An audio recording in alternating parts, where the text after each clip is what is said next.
There are moments when everyone else seems to fit. People are laughing together. They know what to say. They seem comfortable. And somehow, you're there too.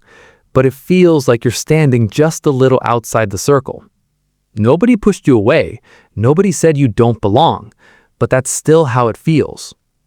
After enough moments like that, something quietly changes. You stop thinking that maybe this place isn't right for you. You start thinking maybe something is wrong with you. Because once a person starts feeling different from everyone around them, the feeling that they simply don't belong, that's what we're talking about today. Not because you're alone sometimes.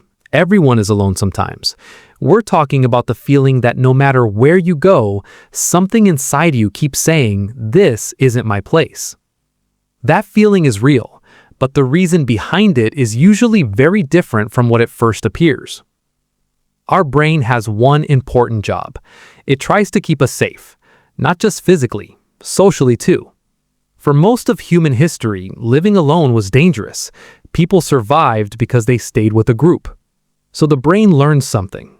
If it thinks you're being left out, it treats that as a problem. Even today, that part of the brain hasn't changed. It still watches for signs that you might not fit in. The strange part is this. The brain doesn't only notice real rejection. It also reacts to imagined rejection. That means if you expect people won't accept you, your brain starts collecting small moments that seem to prove it. Someone doesn't smile. Your brain says they don't like you. Someone replies late. Your brain says you don't matter. People are talking. Your brain quietly wonders if they're talking about you. Most of the time, none of those things are actually true, but once the brain has a story, it starts looking for evidence. Imagine wearing glasses with blue lenses. Everything you see starts looking a little blue. The world didn't change, the glasses changed. Feeling like you don't belong works the same way. The feeling becomes the lens, then everything starts passing through it. Many people think belonging means finding the perfect group, the perfect friends, the perfect workplace, the perfect city.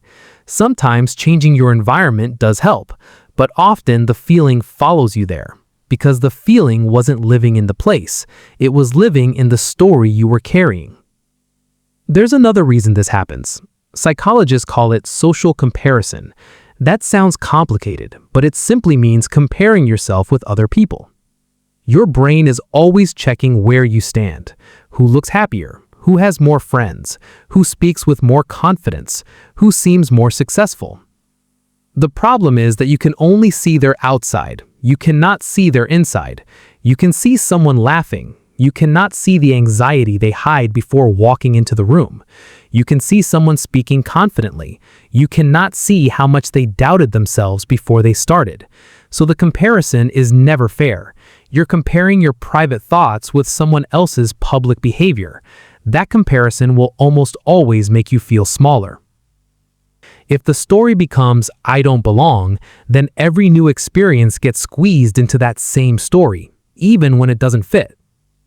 So how do you begin changing this? Not by forcing yourself to feel confident, not by pretending everything is fine. Instead, try something much simpler. Separate the feeling from the fact. That's the whole framework. A feeling tells you what your mind is experiencing. A fact tells you what actually happened. Those are not always the same thing. Imagine you walk into a room. People are already talking. Nobody notices you for a few seconds. The feeling says, "They don't want me here." Now stop. Ask what the fact is. The fact is much smaller. People were already talking. Nobody looked at you for a few seconds.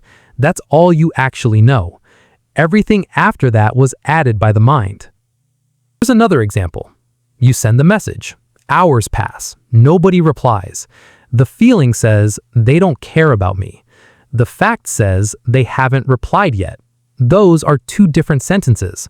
One is reality, the other is an interpretation.